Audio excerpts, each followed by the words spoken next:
Hello everyone, I hope आप सभी लोग बहुत अच्छे होंगे और उतने ही अच्छे तरीके से आप सभी लोगों की पढ़ाई चल रही होगी।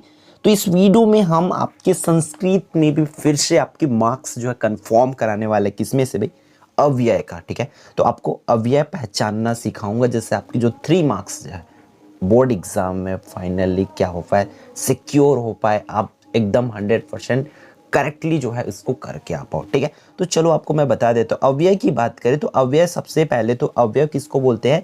ऐसे शब्द जो किसी भी विभक्ति वचन सबके लिए वो सेम होते हैं, मतलब ये अपरिवर्तनशील होते हैं। ठीक है, तो इसको याद रखना। अव्यय क्या होता है? कोई से भी सेंटेंस हो, अगर हम किसी भी सेंटेंस की बात करें तो उसमें वो सेम ही रहता है, उसको हम बदल नहीं सकते।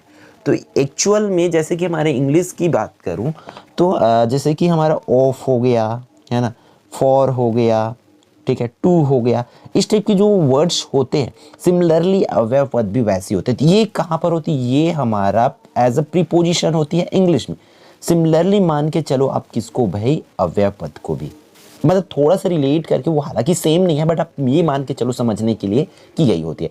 तो अगर अव्यय पद की बात करें तो अव्यय पद किसी भी सेंटेंस में, मैं आपको इंग्लिश को रिलेट करके बताऊंगा क्योंकि I am not perfect in Sanskrit grammar. ठीक है, मैं संस्कृत ग्रामर उतनी बेटर नहीं हूँ, बट आपकी डिमांड पर मेरी पूरी कोशिश है कि मैं आपको चीज़ों को समझा पाऊँ। ठीक है, तो मैं इंग्लिश के पॉइंट ऑफ व्यू से समझाऊंगा। जैसे कोई से भी सेंटेंस है, जैसे कि सपोज दैट, है ना, आई ईट एन एप्पल।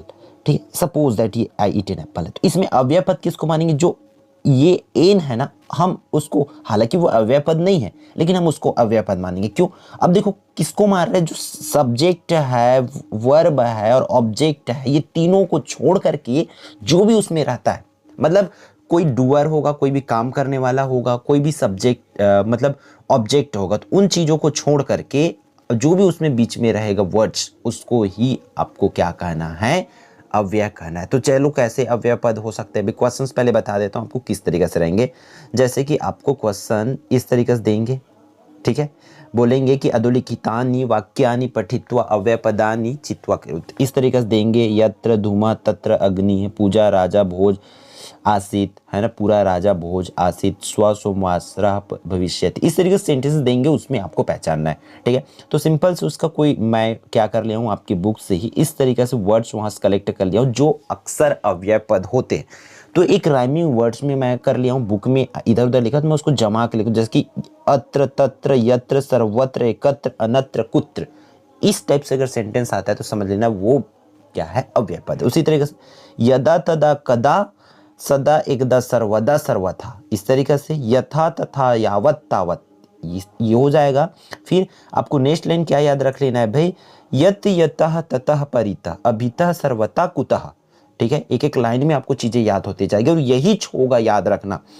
ऊंचाई नीचाई शीघ्रम चिरम, ऊंचाई नीचाई शीघ्रम चिरम सायं सह सपी बही ऊपरी वीणा, इस तरीके से और भी है, बहुत कुछ है। हालांकि आपकी बुक की बात करें, बुक में लगभग 48-50 तक समथिंग दिया हुआ है, तो वो उसी में से होना है। तो कुछ मैं राइमिंग में कर दूं ताकि आपको इसको पहचान सको, यत्र तत्र यदा तदा कदा एकदा सर्वदा, ये सब चीजें होती है करके। ठीक है, तो चलो हम करते हैं क्वेश्चंस ताकि आप कंफर्म चीजों को समझ पाओ, और इस बार के लिए जो इंपॉर्टेंट क्वेश्चंस है उन चीजों को मैं आपको प्रोवाइड कराते चलता हूँ, बताते चलता हूँ, सिखाते चलता हूँ। ठीक है, तो देखो यहाँ पर जैसे कि फर्स्ट क्वेश्चन है, यत्र धूमः तत्र अग्नि। अभी मैं देखें हम लोग, यत्र तत्र जहां पर भी आया वही क्या होता है? अव्यय पद होता है। तो इसके आंसर में सिर्फ आप लिखोगे यत्र तत्र निकाल के, पहला का आंसर क्या हो जाएगा? यत्र और तत्र। दूसरा में राजा भोज आसित, तो आसित तो होगा नहीं, भोज भी नहीं होगी, और ये सब्जेक्ट ओवर और ऑब्जेक्ट की तरह हमारा काम कर रहा है ना। तो पूरा जो है अदर शब्द दिख रहे, इसलिए इसकी आंसर क्या होगा भाई? पूरा होगा। ठीक है, फिर स्व सोमवासरा भविष्यति, तो भविष्यति भी नहीं होगा। ठीक है, जैसे है, हुआ, ये सब लिखते हैं ना, उसी तरीका से, तो सोमवासरा भी नहीं होगा। ठीक है, तो यहाँ पर बचा कौन सा भाई? स्व। तो इस तरीके से इसकी आंसर हो जाएगी तीनों, यत्र तत्र पूरा और स्व करके आपको लिख देना है एक एक लाइन में, और एक एक लाइन में ही आपके आंसर होंगे और आपको सीधा सीधा 1-1 मार्क्स मिलते जाएगा। ठीक, नेक्स्ट क्वेश्चन की ओर चलते हैं आपका, कि आपको और क्या दिया गया है। जैसे कि यहाँ पर 3 क्वेश्चन, गोपाला सर्वदा सत्यम वदति, देखो गोपाल हमेशा सत्य बोलते हैं, तो ये देखो, ये आपका सब्जेक्ट है, ये आपका वर्ब ऑब्जेक्ट सत्यम वदति ये वर्ब है, ये ऑब्जेक्ट है ना। तो इसके छोड़ बचा कौन सा, सर्वदा। और ऐसे भी लिस्ट में सर्वदा आप देख चुके हो, तो ये आप कर सकते हो।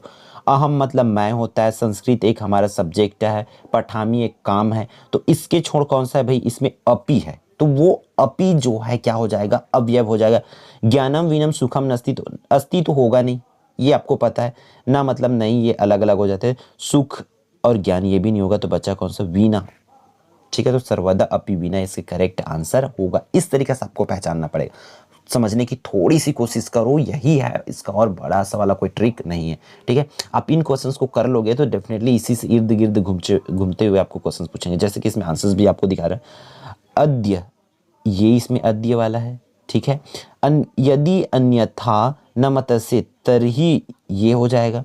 फिर इसमें एव हो जाएगा भाई। इसके आंसर्स देखो थोड़ी सी अलग है, इसलिए करवाया गया है, बताया गया है आपको।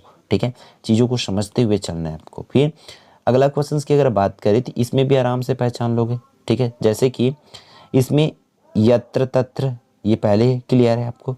इसमें बही हो जाएगा, बही भी मैं लिस्ट में रखा था। तत्र दिया है तो तत्र हो जाएगा। इसी तरीका से ही आपका अव्यय पद होता है, याद रखेंगे। ठीक है, तो इन चीज़ों को बहुत अच्छे से आपको प्रैक्टिस कर लेना है। फिर हम फाइनली एक और देख लेते हैं ताकि आप श्योर हो पाओ। ठीक है, तो ये फर्स्ट क्वेश्चन है भाई, अद्य माँ, तो अद्य आ जाएगी, तो पता है आपको। ठीक है, बालका इदानीम क्रीडान्ते क्रीडन के, तो इसमें थोड़ा सा आपको दिक्कत होगा, तो भाई तो इसकी आंसर, और फिर पुत्री जन के सह गच्छति, तो इस तरीके से इसमें इदानी होगा और सह इसकी आंसर होगा। तो कुछ चीज़ों को आपको समझना पड़ेगा कि इस तरीका से होगा कर, क्योंकि उस लिस्ट में पूरी को नहीं लाएगा, बस जो राइमिंग वर्ड्स वाले थे उन चीज़ों को वहाँ पर लिखा गया है। ठीक है, तो आपको और भी प्रैक्टिस कर लेना। आपको करना क्या, प्रीवियस ईयर में जो क्वेश्चंस आ रखे उसको कर लो, फिर देम श्योर है कि आपका इसी से जो आपको क्वेश्चंस प्रोवाइड कराया गया उसी से आसपास के ही क्वेश्चंस आपको पूछे जाएंगे। ठीक है, तो भाई चलो हम इस वीडियो में इतना ही रखते हैं। ठीक है, और अब आपको क्या करना है, और भी क्वेश्चंस प्रैक्टिस करना है, जैसे कि मैं बता चुका हूं। ठीक है, अब आपको नेक्स्ट कौन सी टॉपिक पे वीडियो चाहिए ये कमेंट करके जरूर बताना, ताकि मुझे उस चीज़ों को आपको सिखाने में आसानी हो। जो मुझे समझ आती डेफिनेटली मैं पूरी कोशिश करूंगा कि वो चीज़ें आपके लिए ज़रूर लाऊंगा, ताकि आपका एग्ज़ाम में मार्क्स जो है कंफर्म हो पाए, आपका किसी भी वजह से मार्क्स कम ना हो। मैं पूरी कोशिश करूंगा कि हर वो ग्रामर जो मुझे समझ आती है आसानी से, क्योंकि टाइम की अभी क्या है, थोड़ी सी अभाव चल रही, सबकी क्लासेस को देखना पड़ रही है, तो है ना, प्लस सबकी एग्ज़ाम इस बार एक साथ हो रहे, तो कहीं ना कहीं हमारे भी इस बार की जो वर्क है वो बहुत ज़्यादा बढ़ गई है ना। तो आप लोगों को भी समझना पड़ेगा। तो वो टॉपिक जो आपको लगता है कि एक बार बता दे तो हम कर लेंगे, तो ऐसे टॉपिक की नाम जरूर कमेंट करना, और इस वीडियो को ज़्यादा से ज़्यादा बच्चों तक जरूर शेयर करना, ताकि हमें भी अंदर से मोटिवेशन मिलती रहे कि हाँ भी बच्चे देख रहे हैं, तो उनके लिए हमें करना है और करना है, ताकि सभी बच्चे अच्छे से अच्छा परसेंट जो है अचीव कर पाए। ठीक है, तो तब तक के लिए बाय बाय। फिर आप सभी अपना अपना ध्यान रखो और पढ़ाई जो है बेहतर तरीके